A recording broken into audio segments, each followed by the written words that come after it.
In situations of tension, every second matters. For police officers, the simple movement of a hand can be the beginning of a life-or-death confrontation. On the internet, it is possible to find a series of real cases involving individuals who, on impulse, in desperation, or out of pure recklessness, made the worst decision possible, attacking an armed police officer on duty. The outcome is invariably the worst for themselves, and that is exactly what we will see here today.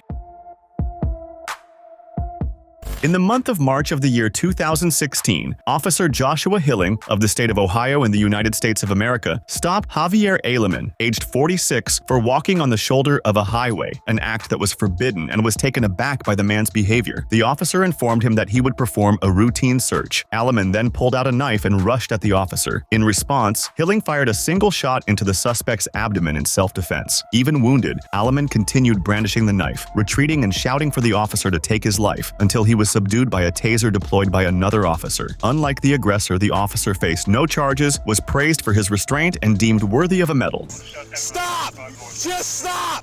Just stop! No! Get on the ground! Just get down! Sir, please just get down! Aleman, who was already wanted for a homicide, was charged in Ohio with aggravated assault and attempted murder. He was held on bail of $1 million, hospitalized, and subsequently taken to prison. Duran, a suspect in a kidnapping case in the state of Ohio, drew attention after security camera footage showed him attempting to stab an officer with a pen during an interrogation session. Duran was detained on suspicion of involvement in a kidnapping. During the interrogation, he produced a pen and attempted to attack the officer. However, perceptive and quick, the officer realized what was happening, defended himself, and immediately disarmed Duran. The incident was captured on the interrogation room camera and shows the exact moment of the action and the officer's rapid reaction.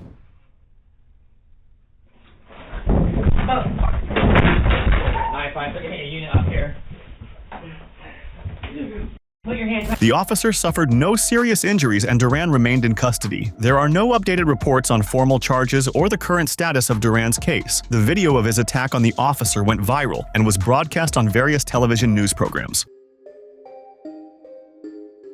In the month of June of the year 2016, the suspect Thomas Robinson, age 23, was detained and interrogated in the city of Cincinnati in the United States of America, accused of having murdered the teenager Joseph Reno Armstrong Jr. In a video recorded in the interrogation room, Robinson was having his handcuffs exchanged when, suddenly, he attempted to seize the officer's holstered firearm. He shouted repeatedly for the officer to take his life as he struggled with the agent. The struggle lasted approximately 13 seconds until other officers used tasers to subdue him on the floor. One officer sustained facial injuries, including to his lip, during the fight for control of the weapon, but fortunately, nothing grave occurred.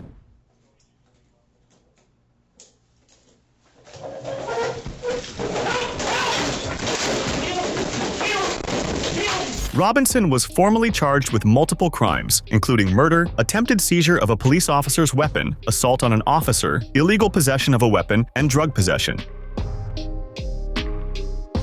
In the month of June of the year 2022, a veteran officer with 22 years of service was conducting a traffic stop in a region of the state of Illinois in the United States of America when something astonishing occurred. Approximately 11 minutes after initiating a stop of a silver vehicle that approached, the driver, identified as Edward Saman, exited the car swiftly wielding an axe and attacked the officer. Realizing the danger, the officer reacted by firing 6 shots, hitting Saman, who fell to the ground and was immediately given medical aid but succumbed at the hospital. An extensive investigation was launched following the incident, and in the month of August of the year 2022, it was declared that the officer's action was justified, stating that he feared for his life or that of the other patrol unit's driver, and that the decision was based on the perspective of an officer in danger.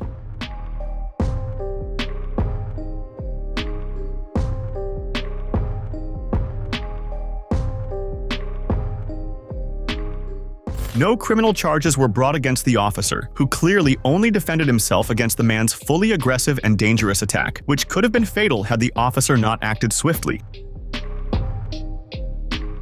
In mid-2017, the Sheriff's Office and Police Department released the body camera footage capturing the moment when a Douglas County officer shot Dayon Marcus Rivas Maestas. The incident occurred when Officer Brad Prue, with about 6 years of experience, approached a stopped vehicle on the roadside that appeared to be in distress. As he walked around the vehicle, Rivas Maestas emerged holding a rifle pointed at the officer's face, who immediately drew his own weapon and fired 2 shots, striking the suspect in the arm. Immediately after firing, the officer yelled for the suspect to surrender. He was charged with attempted murder of a police officer and held on bail of $50,000.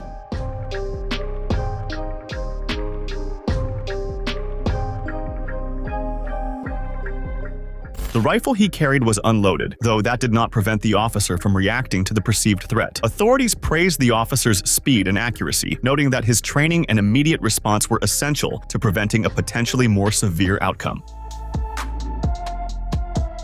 In April of the year 2020, officers entered an apartment complex in New Orleans to execute an arrest warrant for Horace Hopps, accused of aggravated assault and kidnapping. However, upon arrival, the officers were not exactly welcomed. Upon entering the residence and searching for the suspect, he emerged from a bathroom armed and opened fire, wounding an officer in the right arm. The confrontation lasted only a few seconds until the wounded officer's colleagues returned fire, subduing and arresting Hopps without injuring him. The injured officer was rushed to the hospital. He was not in life-threatening condition but sustained serious arm injuries. Where's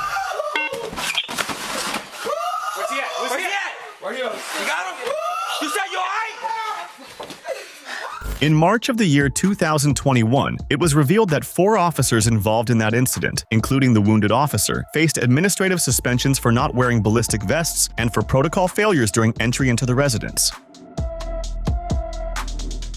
In the month of April of the year 2020, during an incident, Officer Elizabeth Meckling approached a residence in the state of Florida and was unpleasantly surprised. Upon knocking on the door, Leah Marie Baker, age 29, emerged wielding a large knife and advanced aggressively on the officer. The officer was stabbed in the arm and instinctively stepped back, contacting her team and calling for backup. Shortly thereafter, a second officer arrived and, faced with the immediate threat, fired 2 shots that struck the suspect. Baker collapsed at the scene, held the knife for a few moments but no longer posed a danger.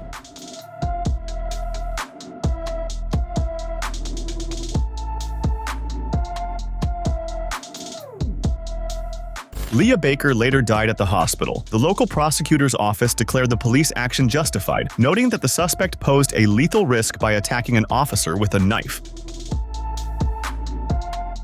In the month of April of the year 2023, the officer identified as Andrew Tuttle spotted a truck stopped on the north side of a highway in the state of Oregon in the United States of America, and upon approaching, realized it was something far worse than he had imagined. On arrival, he saw a suspect, identified as Felipe Amezcua Manzo, pointing a weapon first at the truck driver and then at other vehicles on the road. As the officer approached, Manzo fled onto the shoulder and into a ditch, drew his weapon, and opened fire on the officer. Andrew shouted repeatedly for Manzo to lie on the ground and surrender, but he ignored all orders and continued shooting. Andrew was forced to return fire and took cover behind his patrol car to reload while the suspect continued firing. Manzo was hit by 6 shots, 1 in the chest, 2 in the back, and 3 in the head, and was declared dead at the scene.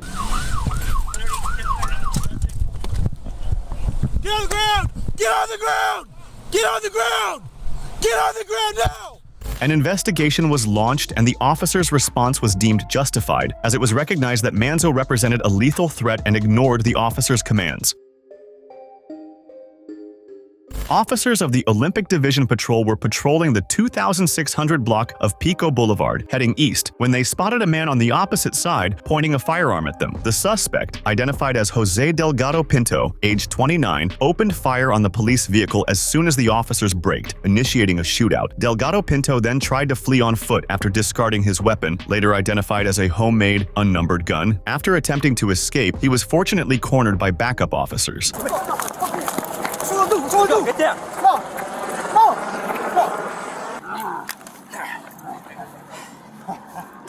Even while restrained, he struggled with the officers, resisting arrest, and was therefore struck by a bullet. He received immediate medical attention from paramedics on site. Fortunately, no one else was injured. In the month of May of the year 2023, Mauricio Martinez Garcia, age 33, opened fire near some shops in the Allen Premium Outlets Mall area in Dallas, in the state of Texas, causing a massive tragedy. An officer who was on site for another call heard the shots while talking with a family. He immediately ran toward the sound with his rifle, shouting for people to flee. In the footage, he can be seen exchanging fire with Mauricio while crouched behind a column. After several shots, the assailant was hit and fell, dying at the scene. The officer acted heroically, on maximum alert, prioritizing the evacuation and safety of civilians. Sadly, 8 people lost their lives, though the number could have been much higher if not for the officer's courageous action.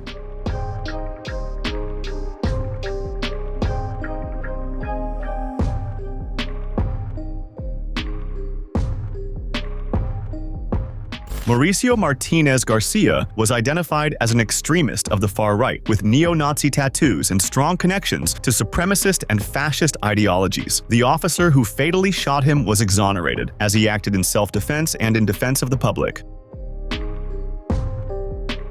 Officers from the Phoenix Police Department in the state of Arizona encountered a man wielding a machete near a highway lane and therefore needed to find a way to contain him. As they approached the suspect, he advanced toward the officers, shouting and pointing the machete on the roadway. Despite orders to drop the weapon and step back, he continued to advance. The officer, armed with a less-than-lethal weapon, attempted to deploy it, but the device malfunctioned, forcing him to draw his service weapon and fire 7 shots, hitting the suspect at least 5 times. The man was incapacitated on the ground, had his machete removed, and was taken for medical aid in critical condition.